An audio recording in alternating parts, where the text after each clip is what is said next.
Sarah looked at her phone screen and smiled when she saw Emma's name pop up. Her cousin was calling just 3 days before her big wedding day. Sarah expected Emma to be excited and maybe a little nervous about the final details. She was sitting in her small apartment after a long day of teaching piano lessons to kids. Her fingers still felt tired from showing little hands where to place their fingers on the keys. She loved teaching music, but the pay was not much. Every dollar mattered to her. Sarah had been looking forward to Emma's wedding for months. It was going to be the first big family celebration she could attend in a long time. Work kept her busy most weekends. She taught piano lessons on Saturdays and played at a local church on Sundays for extra money, but Emma's wedding was special.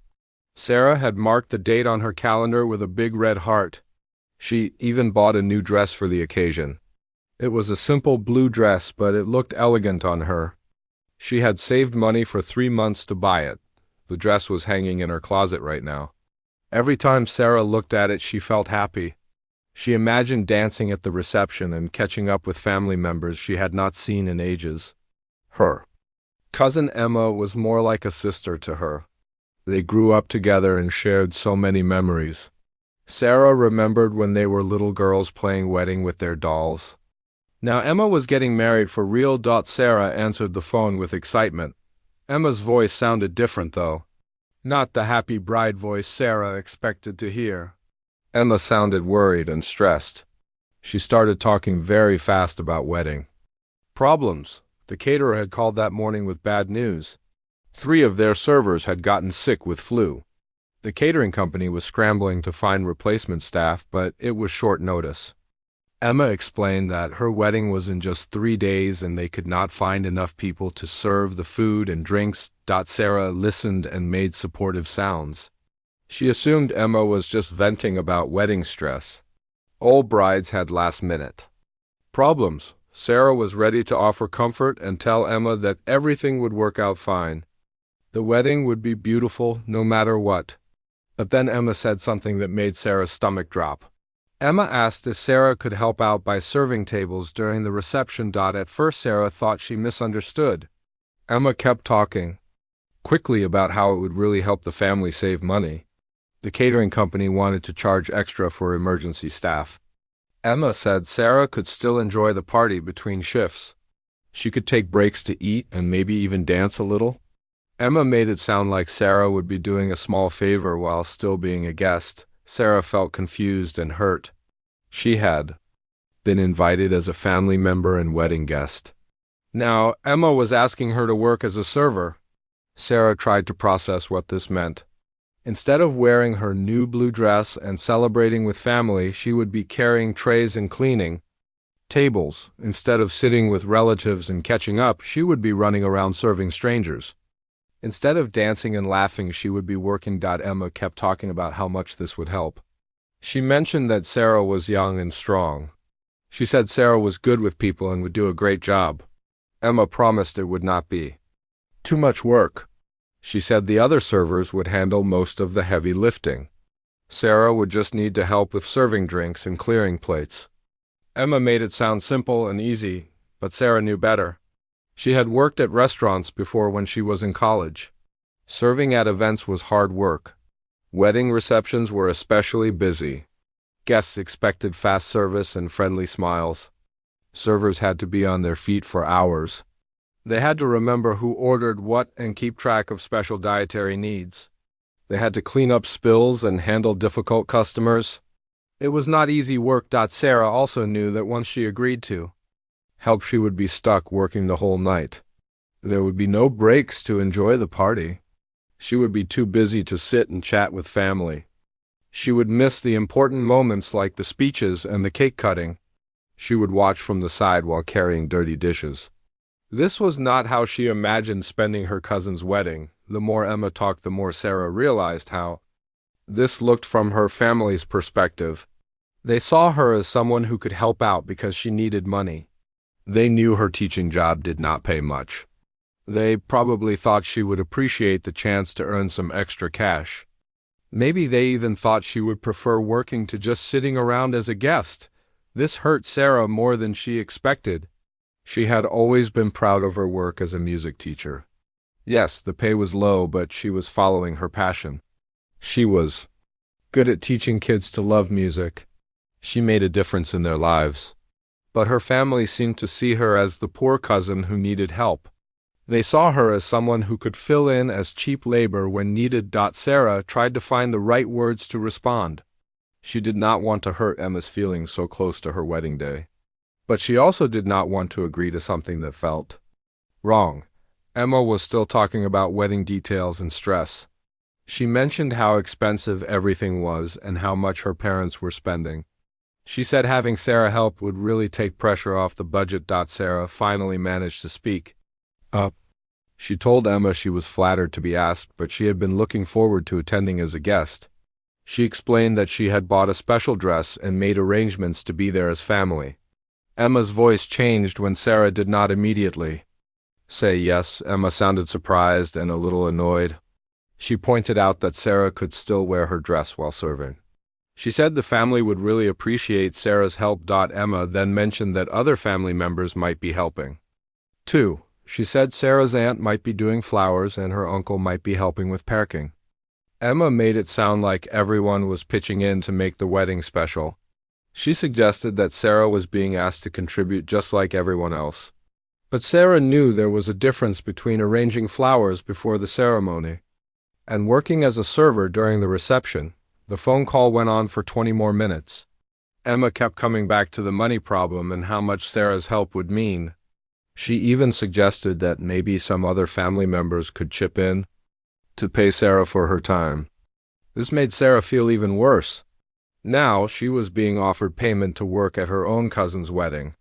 The whole situation felt wrong and uncomfortable. When the call finally ended, Sarah sat in her apartment feeling confused and hurt. She looked at her blue dress hanging in the closet.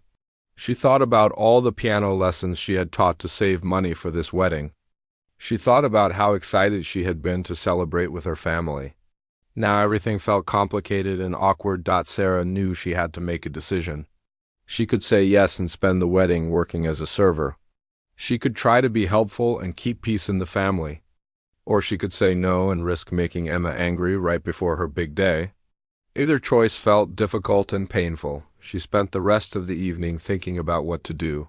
Sarah knew that whatever she decided would affect her relationship with Emma and possibly other family members. She also knew that this moment would show everyone, including herself, what she was willing to accept. The wedding was still 3 days away, but Sarah felt like everything had already changed. Sarah barely slept that night thinking about Emma's phone call. She kept going over the conversation in her mind. Part of her wanted to help her cousin, but another part felt hurt and angry. When morning came, she still did not know what to do. She made coffee and sat at her small kitchen table staring out the window. Her blue dress was visible from where she sat, and it reminded her of how excited she had been about the wedding. Around 10 in the morning, her phone rang again. This time it was her mother calling. Sarah's heart sank because she knew Emma had probably talked to other family members already. Her mother's voice sounded concerned and a little frustrated.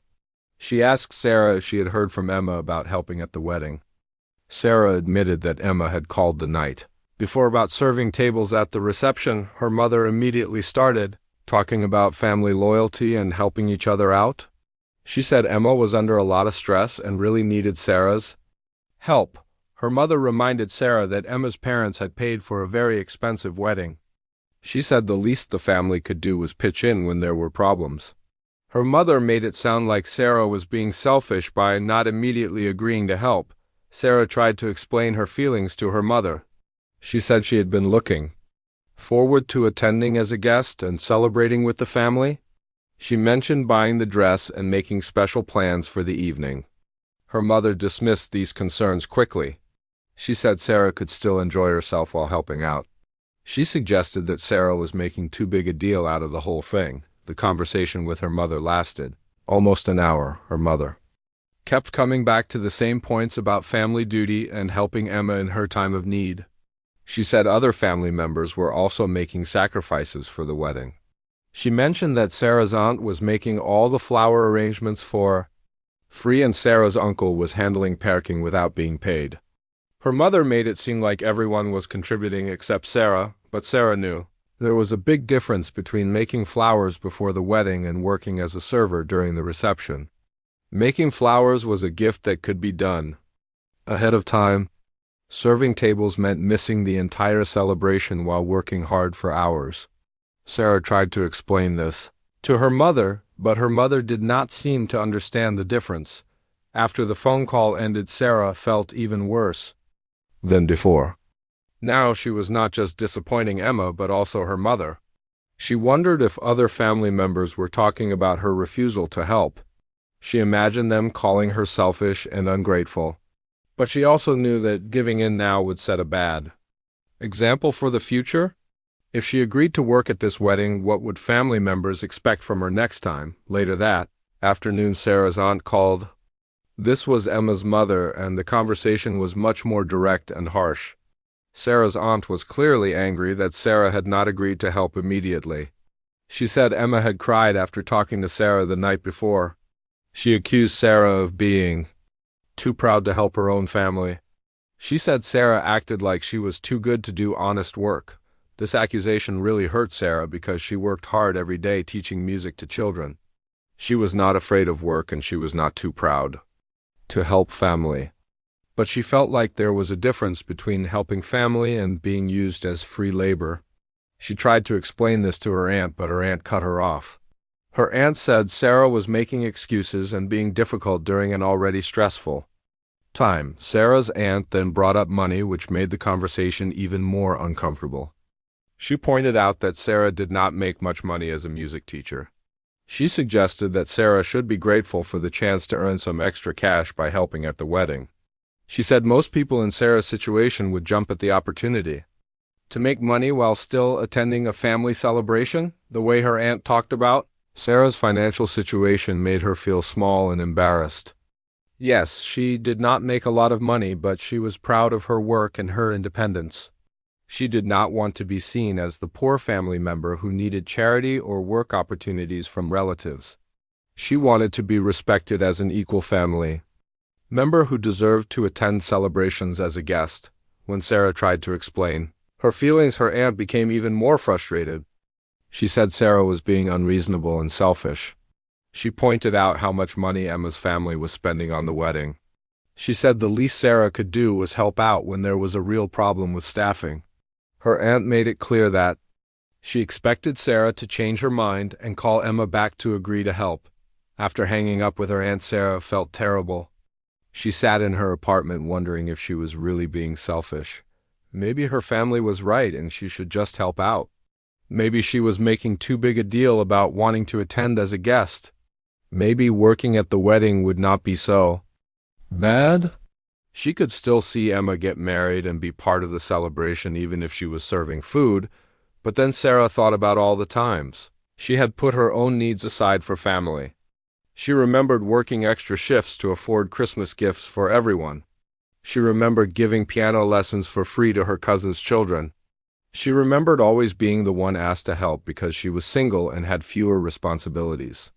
She realized that her family often took advantage of her willingness to help. Sarah also thought about what message she would send if she agreed to work at the wedding. She would be telling her family that her time and presence were not valuable. She would be saying that she was willing to miss important family celebrations to save them money. She would be accepting a role as the family helper rather than an equal family member. The next morning, Sarah's phone rang early. It was Emma calling again. This time, Emma sounded upset and frustrated. She said she had talked to Sarah's mother and aunt, and they both thought Sarah should help out. Emma said she was disappointed that Sarah was not willing to support her during the most important day of her life. She accused Sarah of caring more about wearing a dress and having fun than helping family. Emma's words stung because they were not true. Sarah cared deeply about Emma and wanted her wedding to be perfect. But she also believed that caring about family did not mean sacrificing her own dignity and enjoyment. She tried once more to explain her position to Emma. She said she wanted to celebrate Emma's marriage as a guest and family member, not as hired help. Emma did not want to hear Sarah's explanations. She said Sarah was being stubborn and unreasonable. She pointed out that other family members were helping without complaining. She said Sarah was the only one making problems when everyone else was being supportive. Emma's voice got louder as she talked, and Sarah could hear how stressed and angry she was. The conversation ended badly with Emma hanging up after saying she hoped Sarah would think about what family really meant. Sarah sat holding her phone, feeling hurt and confused. She loved Emma and wanted to support her, but she also knew she had to stand up for herself. She had made her decision, and she was going to stick with it even if it made other people angry. Sarah spent the rest of the day trying to focus on her piano students, but her mind kept wandering to the wedding situation. She wondered if she should just stay home and avoid the whole problem. Maybe it would be easier for everyone if she did not attend at all. But she also knew that missing the wedding would send an even worse message to her family. By evening, Sarah had made her final decision. She would attend Emma's wedding as planned, wearing her blue dress and celebrating as a guest. She would be polite and gracious to everyone, even if they were cold to her. She would not let her family's pressure change her mind about what was right. She hoped that someday they would understand her position, but even if they did not, she knew she was doing the right thing for herself. The morning of Emma's wedding arrived with bright sunshine and clear skies. Sarah woke up early, even though the ceremony was not until 4 in the afternoon. She had barely slept again, thinking about how the day would go. She wondered if her family members would be cold to her or if they would pretend nothing had happened. She wondered if Emma would even want to see her after their difficult phone conversations.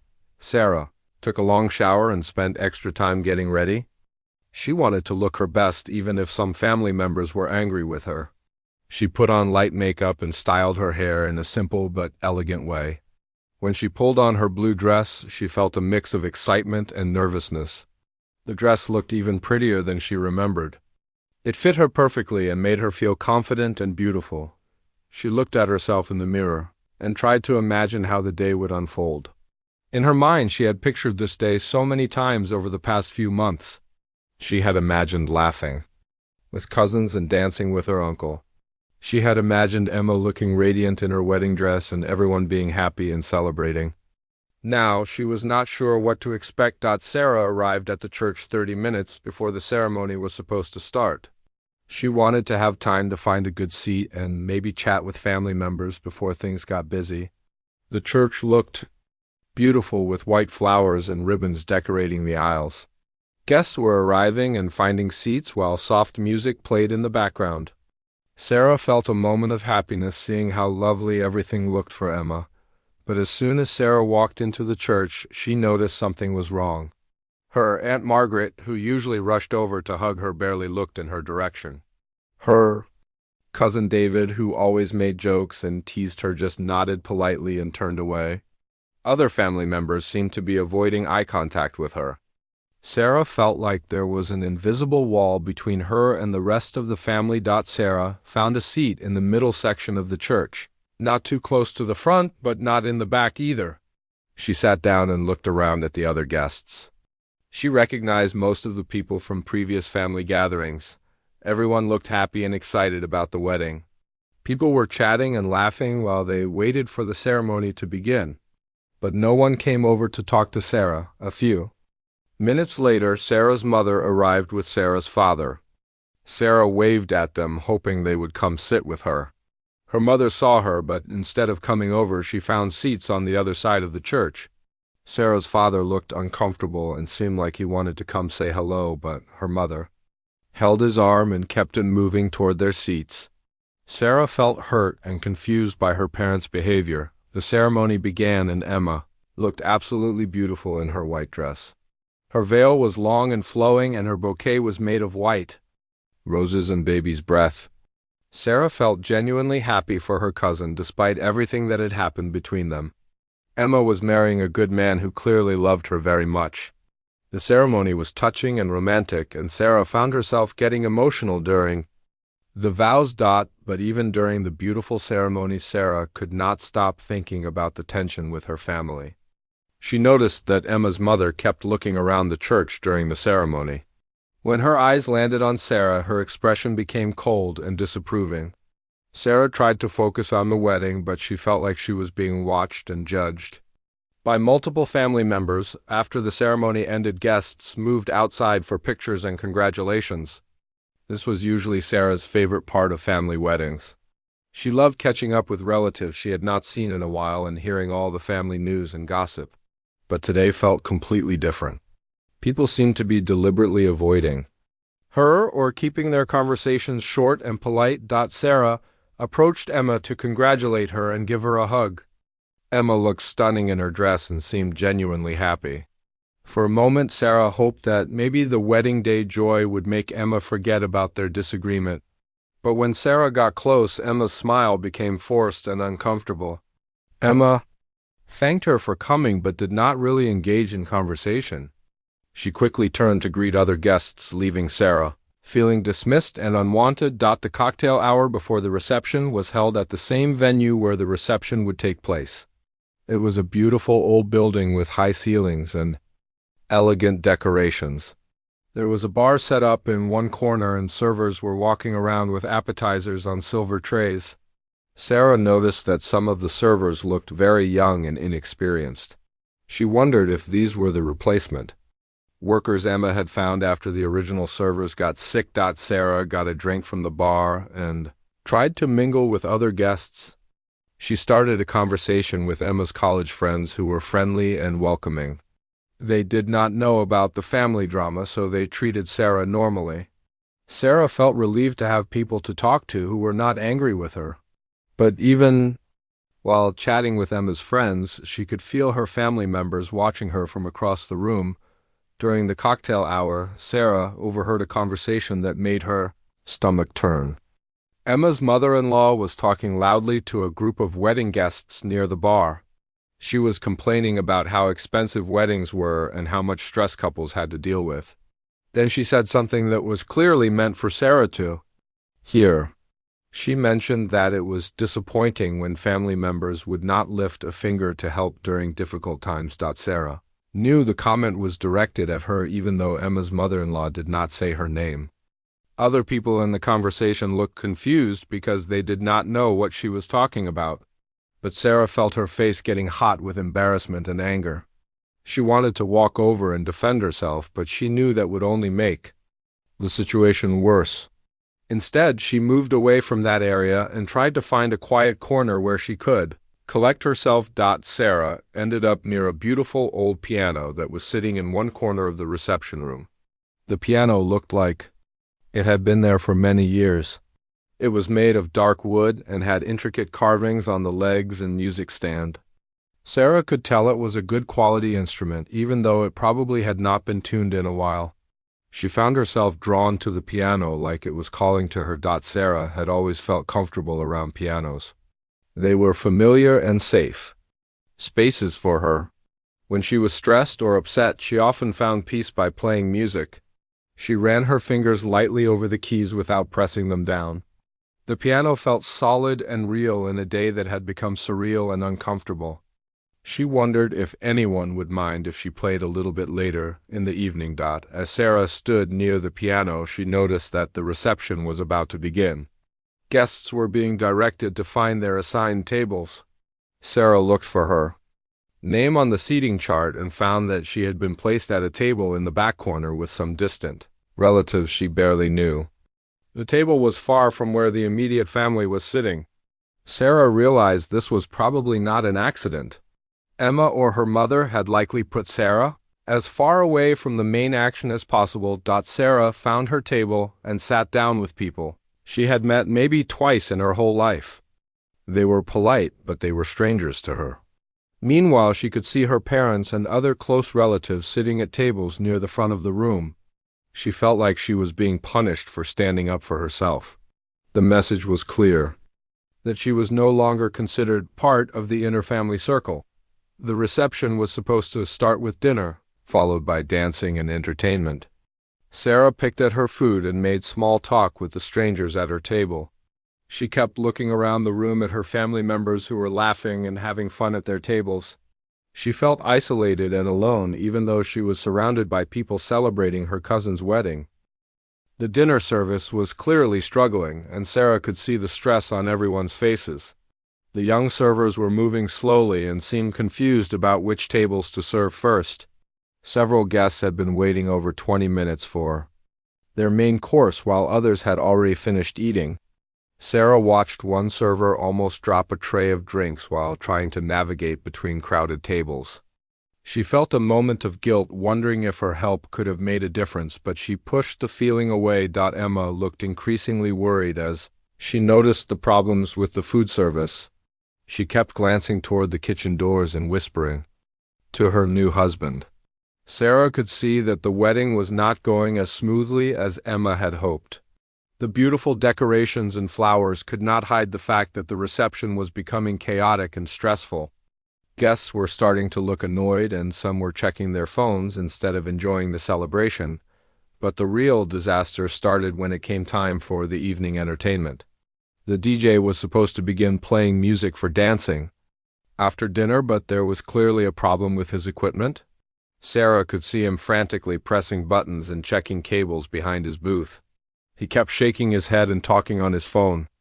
After 10 minutes of waiting, the DJ finally approached Emma and her husband at the head table. Sarah was sitting too far away to hear the conversation, but she could tell from Emma's face that the news was bad.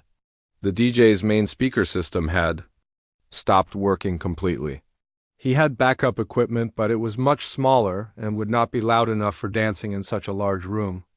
The DJ suggested they could try to make it work, but the music would be very quiet, and many guests would not be able to hear it properly. Emma looked like she was about to cry. This was supposed to be the fun part of her wedding, when everyone would dance and celebrate together. She had spent months planning the music and choosing special songs for different moments. Her father had practiced dancing with her for weeks, preparing for their special dance. Now it looked like there might be no music at all. The wedding planner was trying to find solutions, but there were not many options. The venue did not have backup sound equipment, and it was too late to rent anything else. Some guests were starting to get restless, and Sarah could hear people asking what was happening with the music. The festive mood of the reception was quickly disappearing as everyone realized there was a serious problem. Sarah felt terrible watching Emma's distress. Despite their recent disagreement, Sarah still loved her cousin and wanted her wedding day to be perfect. She could see Emma talking to her mother, and both women looked upset and frustrated. Sarah's aunt was gesturing toward the DJ booth and shaking her head.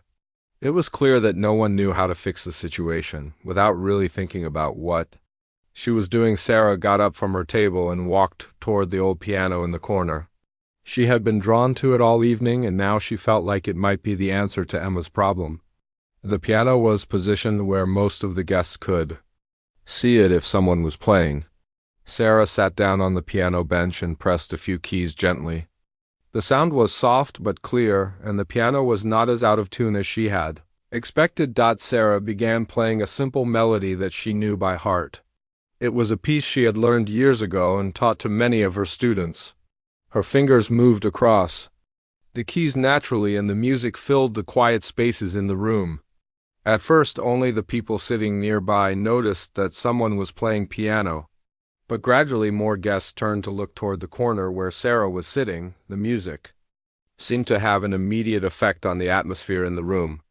People stopped talking loudly, and the restless energy began to calm down. Sarah continued playing, letting the melody flow from her fingers without thinking too hard about what she was doing. She was just following her instincts and trying to bring some peace to the chaotic evening. After finishing the first piece, Sarah looked up and realized that many people were now watching her. She felt a moment of panic, wondering if she had made a mistake by starting to play without permission. But then she saw Emma looking in her direction, and for the first time all day, Emma's face showed genuine gratitude instead of anger or disappointment. Sarah decided to continue playing. She transitioned into a jazz version of a popular love song that she thought would be appropriate for a wedding. Her arrangements were always creative and personal because she had learned to play by ear as well as reading music. She could take any song and make it her own by changing the rhythm or adding her own harmonies. The guests were now clearly focused on Sarah's performance instead of complaining about the missing DJ music. People at nearby tables had turned their chairs to face the piano better. Sarah noticed that even the stressed servers had slowed down their work to listen. The entire mood of the reception was changing as her music filled the room. Sarah felt her confidence growing as she played. This was what she did best, and it felt natural to be sharing her music with people who appreciated it. She had spent so many years teaching children and playing in small venues, but tonight she had an audience of adults who were really listening to what she was creating. The piano responded beautifully to her touch, and she could feel the music flowing through her fingers. She decided to play something more upbeat and chose a jazz standard. That would get people in a party mood. As she played, she could see guests starting to smile, and some even began swaying to the rhythm. The bride and groom were watching her with amazement and relief. Sarah realized that her music was actually saving Emma's reception and giving the evening the energy it needed. When Sarah finished the jazz piece, several guests started clapping. Someone called out a request for another song, and Sarah smiled and nodded.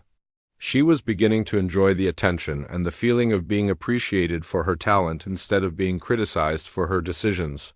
For the first time all day, she felt like she belonged at this wedding.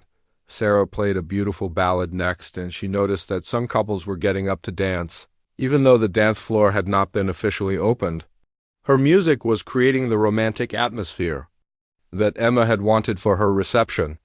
People were holding hands and looking into each other's eyes while Sarah's piano provided the perfect soundtrack. As Sarah continued playing, she felt all the tension and hurt from the past few days melting away. The music was connecting her to the celebration in a way that felt right and meaningful. She was not working as a server, but she was contributing something special and valuable to Emma's wedding. Her presence was making a real difference, and people were appreciating what she had to offer. The room was now completely focused on Sarah's performance. Even family members who had been cold to her earlier were watching with interest and respect. Sarah could see her mother looking proud, and her Aunt Margaret seemed surprised by Sarah's talent. For the first time, Sarah felt like her family was seeing her as more than just the struggling music teacher who needed help. Sarah realized that this moment was changing everything about how the evening would unfold and how her family would remember this wedding. Instead of being remembered as the cousin who refused to help, she might be remembered as the one who saved the day with her music. Sarah continued playing as more couples joined the dance floor. Her music had transformed the reception from a disaster into something magical and special. She watched Emma dancing with her new husband to the romantic melody Sarah was creating just for them. Emma's face was glowing with happiness, and all the stress from earlier had disappeared. Sarah felt a deep satisfaction knowing that her music was making Emma's wedding dreams come true after all. As Sarah played, she noticed that a small crowd was gathering around the piano. Guests were no longer sitting at their tables but moving closer to hear her music better. Some people were taking pictures and videos with their phones. Others were simply standing and listening with amazed expressions on their faces. Sarah had never performed for such an appreciative audience, and the energy in the room was incredible. An elderly gentleman approached the piano and asked if Sarah knew any Frank Sinatra songs. Sarah smiled and immediately began playing The Way You Look Tonight in her own jazz style. The man's face lit up and he began singing along in a beautiful voice. Other guests joined in humming or singing, and suddenly the whole reception felt like an intimate concert where everyone was participating. Sarah seamlessly moved from one song to another, reading the mood of the room and choosing music that would keep people engaged and happy. She played romantic songs for couples who wanted to dance slowly. She played upbeat jazz numbers that made people clap and sway. She even played some popular contemporary songs arranged in her own unique piano style. Every song seemed to be exactly what the audience wanted to hear.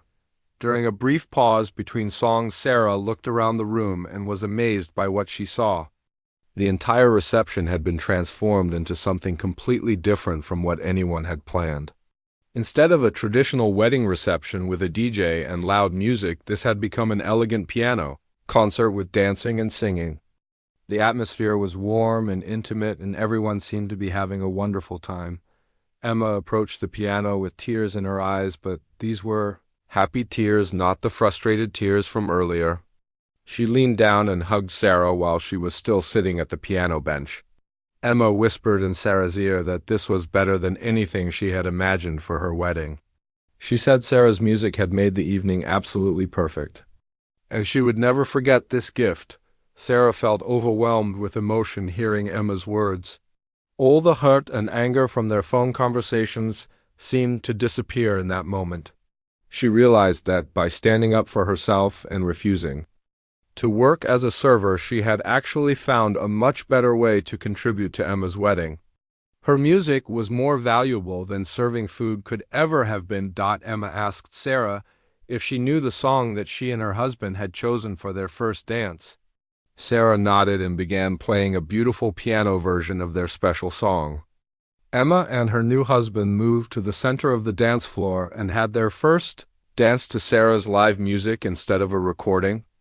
The moment was incredibly romantic and personal, and Sarah felt honored to be providing the soundtrack for such an important memory. After the first dance was over, Emma's father approached Sarah with a huge smile on his face. He said he had no idea that Sarah was such a talented musician. He asked if she would play the song he had chosen for his dance with Emma. Sarah was happy to oblige and played a touching version of Daddy's Little Girl while Emma danced with her father. There was not a dry eye in the room as everyone watched this special moment. Sarah's Aunt Margaret, who had been so angry with her earlier in the week, came over to the piano looking embarrassed and apologetic. She admitted that she had not realized how talented Sarah was and said she was sorry for the things she had said during their phone conversation. She told Sarah that her music had saved the wedding and made it more special than anyone could have imagined. Sarah's mother and father also came over to express their pride and amazement.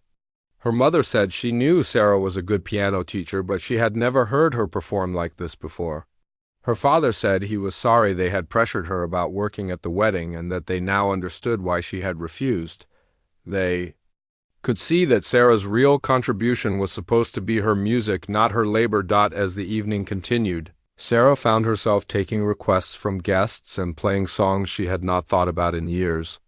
Someone asked for Moon River, and she played a haunting solo version that made everyone stop talking to listen. Another guest requested What a Wonderful World, and Sarah played it with such feeling that people began singing along again during one of her breaks from playing. A well-dressed woman approached Sarah with a business card. She introduced herself as a wedding planner who had been attending as a guest. She said Sarah's performance was the most beautiful wedding entertainment she had ever seen and asked if Sarah would be interested in playing at other weddings. She explained that many couples were looking for something more personal and elegant than a typical DJ. Sarah was surprised and excited by the offer. She had never thought about performing at weddings as a way to make extra money. The woman explained that piano players who could perform like Sarah were in high demand and could charge good fees for their services. She said she would love to refer Sarah to couples who were planning elegant receptions.